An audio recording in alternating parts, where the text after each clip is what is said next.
počúvam tu o zbraniach, počúvam tu o sankciách, raketách, stíhačkách, všetkom možnom, ale ani raz som tu nepočul ešte nejakú poriadnu výzvu na mier.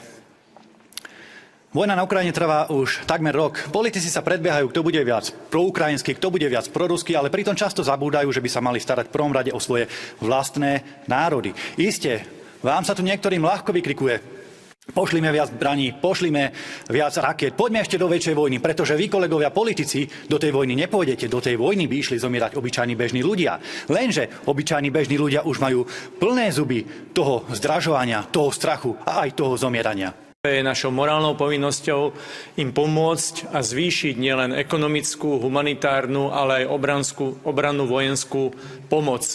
Je to dôležité pre budúcnosť Európy a dlho sa hovorí o obrane v Európe, o európskej armáde. Dnes ale vidíme, že túto armádu už máme, je to armáda ukrajinská. Ja by som si želal, keby nasledujúci summit medzi Európskou úniou a Ukrajinou priniesol nie výzvy na viac zbraní, rakiet a tankov, ale práve naopak konečne nejaké riešenia a výzvy pre dosiahnutie mieru. Keby to bolo na mne, tak práve o to by som sa snažil.